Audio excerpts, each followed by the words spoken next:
Inna lillahi wa inna ilaihi raji'un. Dama ai dukkan mai rai mamaci ne.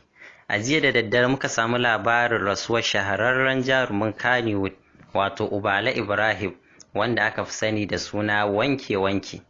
Jarumin ya jima yana taka rawar gani a masana'antar fina-finai ta Kannywood, wanda ya goga ya yi zamani da jarumai kamar su Sani Danja, Ms. Yakubu Muhammad da dai sauransu.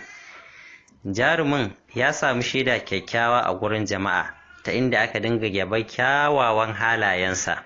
Jarumin an tabbatar da cewa mutum ne mai haƙuri da kuma kawar da kai, bai ɗauki duniya da zafi ba.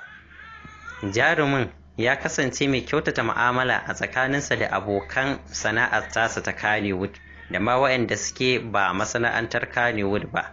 An shaide shi da cewa idan supporter sun yi masa magana baya wulaƙanci, ko sun masa magana ta social media. Fatan mu dai to Allah ya ji kansa da rahama, idan tamu ta zo Allah ya sa mu cika da imani. Kuma wannan ba shine rashe-rashen da aka fara yi ba a tsokunnan a cikin Kannywood. Allah ka sa mu cika da imani. Ku danna subscribe domin samun sababbin shirye-shiryenmu. Mun gode.